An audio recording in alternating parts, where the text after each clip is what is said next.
a ir al club?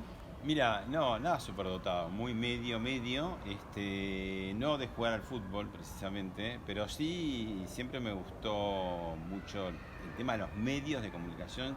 Yo te diría ya de chico, viste, cuando los chicos dibujan, todos los chicos son dibujantes, ¿no? O sea, siempre hay un artista, yo digo, innatamente hay un artista porque a los chicos le pones crayones y papel y hacen algo. Yo cuando hacía algo era un estudio de televisión, o sea, no sé de dónde, porque digamos mi viejo era médico, mi vieja ama de casa, o sea, nada que ver con el tema de los medios, pero a mí siempre el tema de los medios, en mi época mucho más reducido, porque no había, estoy hablando de un chico de los años 60, era la tele, era el centro del universo, ¿no? De hecho, muchos vecinos iban a las casas de los vecinos que sí tenían televisor. O sea, no era para cualquiera un televisor. Sí, ya en mi época, los 60, ya el televisor estaba en todas las casas, ya Ah, se había instalado. En los 50 fue cuando todavía, viste, la gente iba como aquel que iba a una quinta por la pileta, iban por la televisión, mis hermanos mayores, por ejemplo, ¿no? Pero yo ya era la época, los años 60 fueron la era dorada de la primera televisión privada, que era, por supuesto, nada áspera, muy formal, muy familiar, ¿viste? Y era la era de Guarmestre, que yo después tuve la oportunidad de hacer un libro sobre Guarmestre y tratarlo mucho a él, la era de Romay, de los jesuitas en Canal 11 antes de Héctor Ricardo García, ¿no? Era otra sociedad, era una sociedad muy interesante porque era post-peronismo y con muy poca desocupación, con una clase media muy ensanchada y además una década muy vibrante a nivel nacional y a nivel internacional. Los Beatles, García Márquez, acá Ditela, o sea, una muy linda década para crecer, ¿no? Eh, y justamente en el Gran Splendid del Ateneo, yo que era enfrente, a veces había conciertos del colegio y ahí yo participaba también, ¿no? o sea que tenías las dos partes, ¿no? Intelectual, con esto de jugar a lo que tenía que ver con la televisión, Sí. o, Me gustaba o al- escribir también, escribía, yo no sabía que iba a ser periodista, yo recién supe que iba a ser periodista en segundo año del secundario.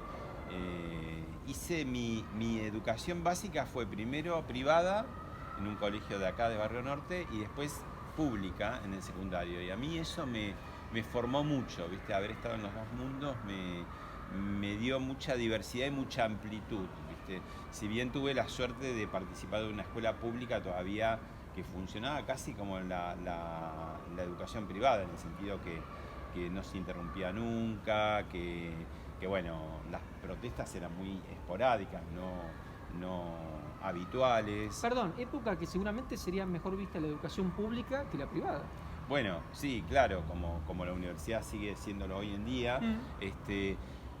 yo habiendo estado los primeros años en la primaria en la escuela privada, cuando me pasaron, mi viejo era médico, pero fíjate vos cómo se fue destruyendo todo, porque siendo médico de hospital público, yo pude ir a la escuela privada en los primeros años. Después empezó a subir la cuota y me pasaron a la educación pública y al principio para mí casi me resultaba humillante, porque digo, uy, me voy a tener que poner el delantal blanco y a la vuelta está el colegio privado. Y después realmente me encantó y accedí socialmente a mucha más diversidad. eh, y aún así te diría que era una época donde no había tanta diferencia, aún en lo social. Sí. Después se rompió todo, Eso ¿no? era lo interesante y es lo interesante del público, que tenés al más, quizás el más pobre en cuanto a recursos, al media, clase media, y después al clase alta que decide llevar a los hijos al... Claro, pero hoy está todo mucho más Sí, segmentado, mucho más distante, mucho más prejuicios mutuos, ¿no? Por eso yo digo, esa década del 60 de la Argentina hasta los principios de los 70 fue como el estado ideal, ¿no? Ahora estamos a años luz de lo que fue aquello.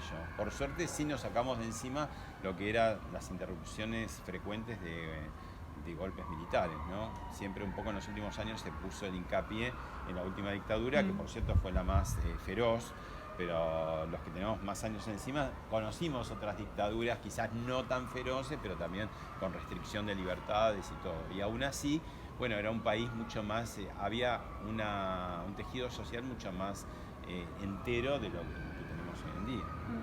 Ya que en un momento hablaste del segundo año del secundario, donde vos ahí tomás la decisión de que tu 14 años tenía. exacto, Sí. esa época de la adolescencia, vos ya en segundo año decidís terminar justamente el secundario y arrancar periodismo, o tuviste alguna duda con alguna otra carrera? No, nunca tuve dudas. Yo venía haciendo cosas sin haber decidido que iba a ser periodista. Por ejemplo, escribía, yo te diría, de los 10 años, empecé a escribir cuentos o un diario humorístico sobre mi familia, que le puse Cuidado, Población, Cuidado, que era escrito, pero también con dibujos, o sea, sin que me dijeran, en mi casa me estimulara especialmente eso, yo lo hacía solo. O en el colegio me encantaba, ¿viste?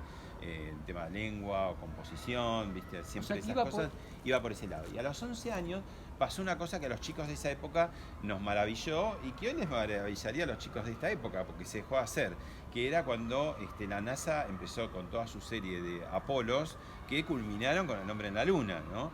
Eso hoy en día también sorprendería, es decir, ver a unos tipos caminando por la Luna. Y en esa época nosotros nos maravilló, y yo me acuerdo que desde que arrancó el Saturno V a la Luna hasta que volvieron al amerizaje, yo guardé todos los diarios La Nación que se compraba en casa, y yo no sabía que después iba a trabajar en La Nación, ¿no? Qué lujo, Y después en los 70, cuando volvió Perón, además de eso, que guardaba diarios históricos, empecé a grabar con un grabador de cinta abierta, discursos de Perón o noticieros. Bueno, casi te diría que en segundo año, cuando tenía 14, fue casi como por decantación. Mirá, escribí, guardás diarios, guardás grabaciones históricas, ergo Sí. vas a ser periodista, ¿no? Así que se dio como muy naturalmente. No fui un chico que buscó la guía, ¿viste? Tu papá, que era médico, te dijo, che, por una cuestión de mandato familiar, que en muchas familias ha pasado, me gustaría que seas médico. ¿Alguno te dijo, che, periodismo no? Mirá, por suerte no. Mi viejo y mi vieja, muy liberales, siempre nos dejaron hacer lo que queríamos. Hay un hermano que empezó en un momento a hacer medicina, la abandonó. ¿Tú tenés un hermano más? No, tengo 4 hermanos. Sí. ¿De un mismo matrimonio? Sí. Eso, Sí. por Y eso yo ya tengo no- 4 hijas de un mismo matrimonio también. Mirá vos. Así que, no, y otra cosa que me olvidé decirte es que mi viejo, mirá cómo eran las épocas distintas, compraba La Nación a la mañana y a la tarde compraba La Razón, ¿no? El diario vespertino, Sí, ¿no? sí. Y me mandaba a mí a comprarlo. Entonces yo iba al kiosco de Santa Fe y Callao, y iba tanto al kiosco que el tipo decía, me voy a tomar un café, te dejo el kiosco. Y yo le revisaba todas las revistas. Ahí también había otro síntoma, ¿viste? Yo me quedaba a cargo del kiosco y el kiosco ta. Aparte era un pasatiempo exquisito. Porque Claro.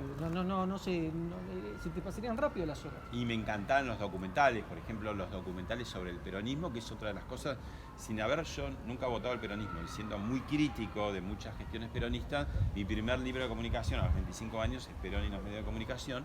Antes, cuando era adolescente, que estaba todo clandestino, o sea, los documentales de Pino Solanas, por ejemplo, La Hora de los Hornos, no se podía ver en los cines, sino te lo pasaron en una unidad básica y muy clandestinamente, porque eran proyecciones que de pronto eran interrumpidas y de mala manera por la policía, y te llevaba todo, ¿viste? Y eso me gustó hacerlo, ¿no? Siempre los documentales políticos me fascinaron, ya de muy chico, ¿viste? Y el peronismo, me encanta, es una gran paradoja, porque nunca lo voté, pero me gusta toda su iconografía, toda su historia, sé mucho, ¿no? Me he puesto a estudiar y a leer y a mirar esos documentales, ¿no? Para entender un poco que la fascinación esa que tiene el peronismo de ya más de 7 décadas entre nosotros, ¿no? Pablo.